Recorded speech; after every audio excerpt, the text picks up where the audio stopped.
हो गया।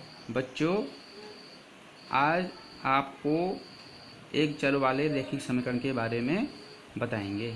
आज का हमारा टॉपिक है कक्षा 8 का गणित विषय का एक चर वाले रैखिक समीकरण। टॉपिक का नाम लंबा होने से हम इसे टुकड़ों में समझेंगे। इससे समझने के लिए पहले हम एक व्यंजक लेते हैं। व्यंजकों के बारे में आप कक्षा 7 में भी पढ़ चुके हैं। उसमें आपको चर और अचर के बारे में पता है। चर और अचर के मेल से व्यंजक बनते हैं। जैसे x+3, इसमें जो चर राशि है वो x है और 3 जो है अचर राशि है। चर का मान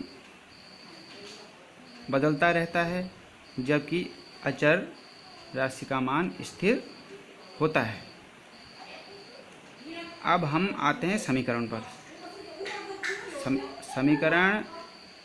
समीकरण के द्वारा अब हम इसे समझने की कोशिश करेंगे।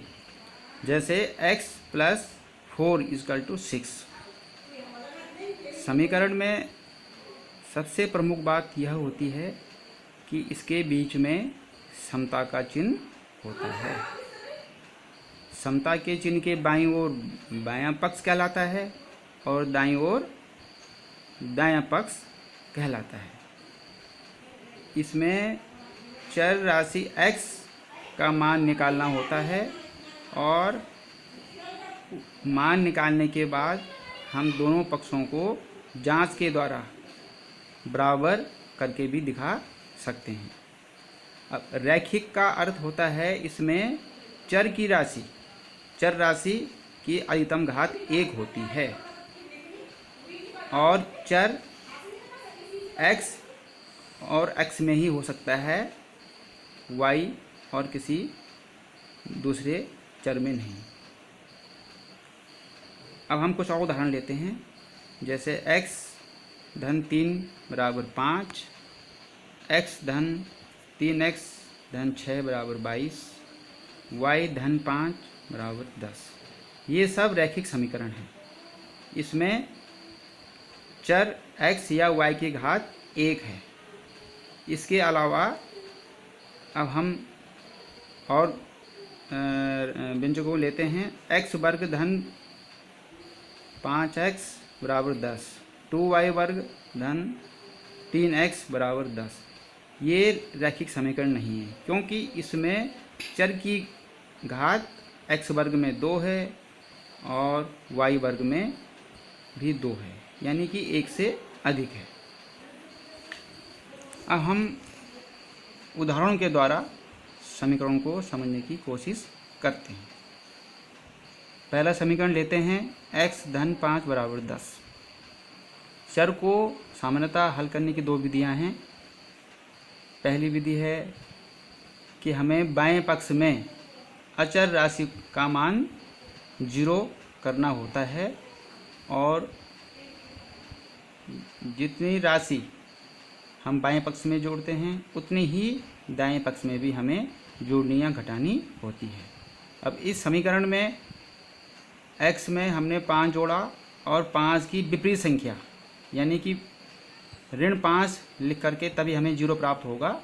तो यहाँ पर हमने x-5 -5 = 10 -5 किया। -5 हम दोनों जगह जोड़ रहे हैं या घटा रहे हैं जिससे कि हमारा बाएं पक्ष की जो अचर राशि है वो 0 हो जाए। इस प्रकार से इस समीकरण में x-5 में से 5 घटा के 0 आया बराबर 10 में से 5 घटाया तो 5 आया। तो x का मान हमारा यहाँ पर 5 आ गया। दूसरी विधि को पक्षांतर विधि कहते हैं।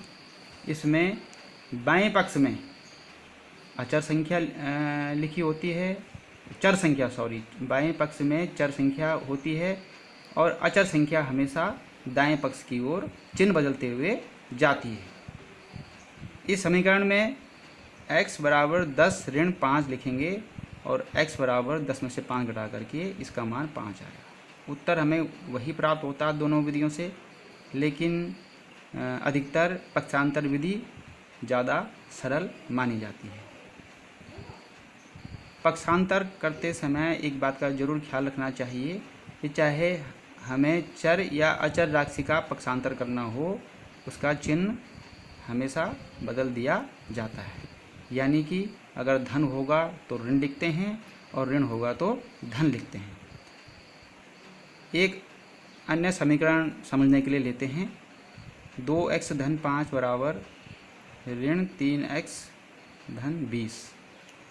अब यहाँ पर दोनों पक्षों में हमें चर राशि प्राप्त हुई है, तो इनको हम बाएं पक्ष में लेते हैं चिन्ह बदलते हुए, और अचर राशि को चिन्ह बदलते हुए दाएं पक्ष में रखते हैं। तो 2x में 3x हमने जोड़ा, इसका चिन्ह जो है धन 3x हो गया, और बराबर करने के बाद 20 ऋण 5 हमने यहाँ लिखा। दोनों को जोड़ा, 2x धन 3x बराबर 5x बराबर 20 में से 5 घटाया 15। x बराबर, यहाँ पर x का गुणांक 5 है, लेकिन जब हम उसे दाएं पक्ष में ले जाते हैं तो यह गुणांक भाग के रूप में चला जाता है। इस प्रकार हमने 5 का भाग 15 में दिया तो हमारा उत्तर 3 आया। तो x बराबर 3 हमें प्राप्त हुआ। समीकरणों में अपने उत्तर की जांच के लिए हम स्वयं अपने क्वेश्चन को, अपने समीकरण को जांच कर सकते हैं। जैसे यहाँ पर हमारा x बराबर 3 आया है, तो हमने सबसे पहले यहाँ पर ये समीकरण लिखा, 2x धन 5 बराबर ऋण 3x धन 20। अब x के स्थान पर हमें 3 लिख करके उसको गुणा करना होता है, और बाकी संक्रिया जैसे कि समीकरण में है वही करनी होती है। तो यहाँ पर हमने लिखा 2 गुणा गया 3 धन 5 बराबर ऋण 3 गुणा गया 3 धन 20। x का मान हमने यहाँ पर 3 लिखा है, बाकी हमने कोई समीकरण में कोई परिवर्तन नहीं किया। x धन 5 6 धन 5 बराबर ऋण 9 धन 20। अब दोनों पक्षों को जोड़ दिया, 11 बराबर 11। इस प्रकार दोनों पक्ष जब बराबर हो जाते हैं तो समीकरण संतुष्ट हो जाता है। इसके अलावा आपको इसके लिए कुछ गृह कार्य भी दिया गया है। धन्यवाद।